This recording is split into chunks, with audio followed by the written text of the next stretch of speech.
Professionalism আমার কাছে কোনো ছাড় নেই।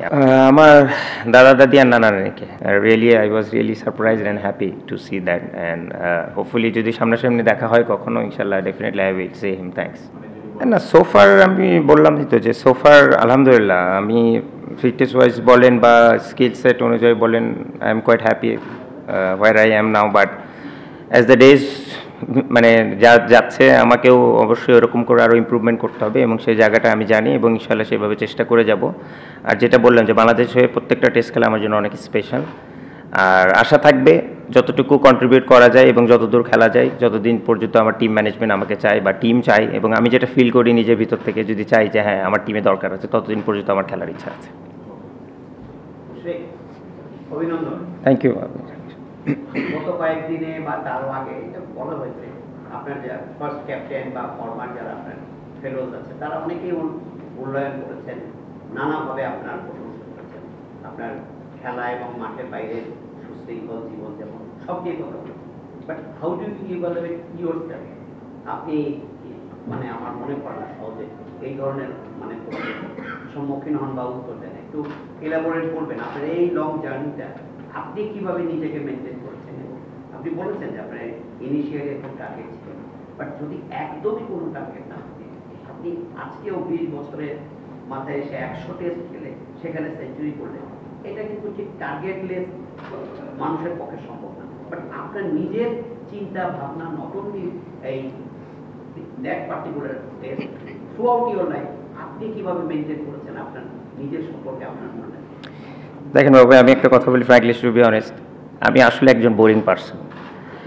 আর আমি প্রত্যেক দিন প্র্যাকটিসে যদি বলেন আমি exactly the same thing I can do over and over, doesn't matter it is 20 years or if I am alive for next 40 years I can do that if it's necessary for myself and for the team. আর professionalism আমার কাছে কোনো ছাড় নেই। আপনি whether I score 100 whether I score 0, that's not my success, it's not in my hand, but the effort, the process, the honesty is in my hand. So that's only one motto in my life. No, it's not only related in my cricket, it's with everything.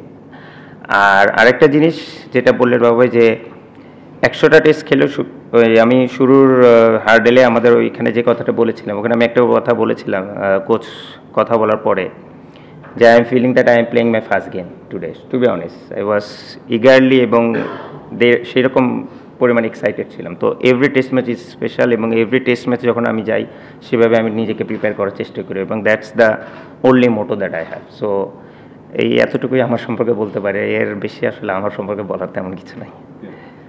ভাই 20 বছরের জার্নিটা যখন পেছনে ফিরে তাকান কোনো কিছু নিয়ে কি আক্ষেপ হয় টেস্ট ক্রিকেটে? না, আক্ষেপ তো যদি বলেন এখানে আসলে ইমপ্রুভ বলেন মানে মানুষের চাহিদার কোনো শেষ নেই, but being a senior player যদি বলেন টেস্ট ক্রিকেটে এত বছর খেলার পর আমার একটা ইচ্ছা আছে যে hopefully by the time I leave this team at least Bangladesh জন্য টপ 6-এর মধ্যে থাকতে পারে। তো that's one of my goal. So দেখা যাক আল্লাহ কতটুকু পূরণ করে সেটা। অভিনন্দন আপনাকে। Thank you. সবচেয়ে বেশি বাংলাদেশের হয়ে টেস্ট ক্রিকেট খেলেছেন এবং সবচেয়ে লম্বা সময় ধরে খেলেছেন, তো আপনার কাছে কি মনে হয় না যে ক্যাপ্টেন্সির ক্যারিয়ারটাও আপনার আর একটু লংজিভিটি হওয়ার প্রয়োজন ছিল বা সেটা আপনি করতে পারতেন? এই ধরনের কোনো আক্ষেপ ছিল?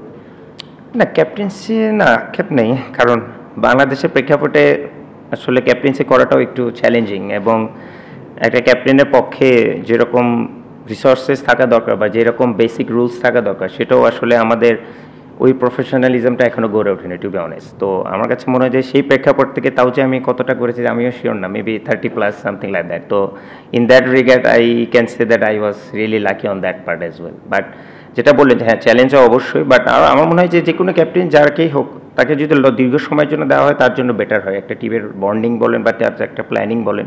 তো সেইটাই বলবো যে এই জায়গাটায় যদি আমাদের টিম ম্যানেজমেন্ট বলেন বা যারা আছেন এটা নিয়ে কাজ করে তারা যদি এই জায়গাটা একটু ফোকাস করে আমার মনে হয় যে টিমের রেজাল্টটা আরও কনসিস্টেন্সিটা বাড়বে রেজাল্ট। আপনার লম্বা ক্যারিয়ারের কথা আসছে প্রায় 20 বছর এই পুরো জার্নিতে আপনার ক্যাপটা আপনার সঙ্গে ছিল, এটা আপনিও কয়েকদিন আগে একটা পোস্ট করেছেন সেখানে উত্থান পতনের সাক্ষী আর কি আপনার ক্যাপটা। সেই ক্যাপটা যে আপনি এতটুকু পর্যন্ত নিয়ে আসবেন এটা কি ক্যারিয়ারের শুরুতেই চিন্তা করেছিলেন? আর এত ছোট একটা জিনিস অনেক সময় হারিয়ে যেতে পারে, অনেক কিছু হতে পারে, মানে এটা আপনি ক্যারি করার কোনো গল্প আছে কিনা বা না, আপনার একটা প্লেয়ারের আমি মনে করি যেটা আমি বললাম যে 3টা ফরম্যাটের মধ্যে সবথেকে আল্টিমেট ফরম্যাট হচ্ছে টেস্ট, এবং টেস্টের সবচাইতে বড় জিনিস হচ্ছে আপনার ব্যাগি গ্রিন ক্যাপ। তো এটার মর্যাদা যদি একটা প্লেয়ার না বোঝে, এটা আসলে তাকে বলে বোঝানো যায় না। আর আপনি যদি খেয়াল করে দেখেন, আমি এমন কোনো টেস্ট ম্যাচে যেখানে ক্যাপ ছাড়া ফিল্ডিং করি বা কিপিং করি, তো সেই দিক থেকে বলবো যে হ্যাঁ, এটা একটা বলতে পারেন যে এই ক্যাপটা শুধু ফিল্ডিং করতে করতে অবস্থা খারাপ হয়ে গেছে, কারণ ক্যাপ পরে খুব রেয়ার আমি ব্যাটিং করি, কারণ হেলমেট পরে ম্যাক্সিমাম সময় ব্যাটিং করা হয়। But that's one of my symbol. তো আমি মনে করি যে এটা অনেক বড় একটা পাওয়া আমার জন্য, এবং hopefully till death I will carry this. ৭তম টেস্ট খেললেন, সেঞ্চুরিও পেলেন, এই অ্যাচিভমেন্টটা কাকে উৎসর্গ করতে চান? আমার দাদা দাদি আর নানা নানিকে, কারণ তারা আসলে আমার সবচেয়ে বড় ফ্যান ছিল তারা যখন বেঁচে ছিলেন, এবং তারা যখন মারাও যায় তার আগে যখন একটু অসুস্থও ছিলেন, আমার এখনও মনে আছে। তো আমার দাদা দাদি বোন বা নানা নানি সবাই বলেছিলেন যে ভাই, তোমার খেলা দেখার জন্য হলো আমি আরও কয়েকটা দিন বেঁচে থাকতে চাই। তো হুইচ ইজ মানে সামথিং মানে খুব কম নাতি বা নাতনিদের কপালে ভাগ্যে জোটে এরকম। তো সেটা বলবো যে তাদের ব্লেসিংসেই আমি আজকে এত দূর, টু বি অনেস্ট। আরও অনেক মানুষ আছে, বাট তো স্পেশাল আমি ডেডিকেটেড করতে চাই তাদের 4 জনকে। আপনার ক্যারিয়ারে যদি 30 বা 35 টেস্ট আমরা দেখি, যেখানে ব্যাটিং ফর্মটা একটু খারাপ ছিল, পরের দিকে আপনি নিজেকে যেভাবে চেঞ্জ করেছেন, যে কোনো ব্যাটারের জন্য বলবো। তো আমি আপনার যে এই চেঞ্জটা দেখা যায় কি ছোট্টখাটো যে একটা টিপসেই একজন ব্যাটারের লাইফ চেঞ্জ হয়ে যেতে পারে, বা ওয়ান মিনিট এমন হবে। তো এই যে আপনার এই চেঞ্জ ব্যাটার হিসাবে এই চেঞ্জটা কীভাবে বা আপনার কাছে কী মনে হয় 34-35 টেস্টের পর কীভাবে চেঞ্জ হয়েছে? না দেখেন, ইন্টারন্যাশনাল ক্রিকেটে আপনি সার্ভাইভ করতে হলে স্বাভাবিক আপনাকে অবশ্যই আপনি নিজের খেলাকে অনেক ইমপ্রুভ করতে হবে। আপনি যখন শুরু করবেন আপনার অনেক জায়গা থাকবে যেখানে আপনি 3-4টা জায়গায় স্কোরিং শট থাকে, তো আপনি যখন বাই দ্য টাইম যাবেন আপনাকে ওটাকে 8-9টা জায়গায় স্কোরিং অপরচুনিটি করতে হবে। তো এই জন্য আপনার স্কিল সেটটাও বাড়াতে হবে। আর এটাও সত্যি, যখন আপনি যত বেশি খেলবেন আপনাকে নিয়ে তত অ্যানালাইসিস তত বেশি হবে। তো আপনাকে একটু এক স্টেপ ওদের কাছ থেকে আরও একটু এগিয়ে থাকতে হবে। সেই দিক থেকে বলবো যে আমি চেষ্টা করেছি নিজেকে ওইভাবে করে স্কিল সেটটা ইমপ্রুভ করার। আর সবচেয়ে বড় চেঞ্জ যদি বলেন, হ্যাঁ, আমি আমার গেম সম্পর্কে আরও বেশি, আমার সেন্সটা যেন আরও গ্রো আপ করে, শুধু স্কিল না, আমার যেন মানসিক শক্তিটা ওইভাবে থাকে, কখন কীরকম করে খেলতে হবে বা কোন কন্ডিশনে কীভাবে, এই apart from the physical skills আমার মনে হয় এই মেন্টাল স্কিলসটা খুবই ইম্পর্টেন্ট। সো এইটা আমি বিল্ড আপ করার চেষ্টা করেছি। আপনি অনেকটা ম্যাচ খেলেছেন, বাংলাদেশ 154 ম্যাচ খেলেছে, আপনার 100টা হলো। দলের অনেক উত্থাপন দেখেছেন, টপ 6-এ নিতে চান। আপনার মানে প্রেসে কি মনে হয় যে বাংলাদেশ দল কি আমি চেয়েছি এই হতে পেরেছে? মানে অনেকে তো আক্ষেপ থাকে এত বছরে আমরা মাত্র 18 বা 20টা ম্যাচ জিতেছি, মানে কোন জায়গাতে আমরা পিছিয়ে আছি, আর আপনি কি আশা করেছেন?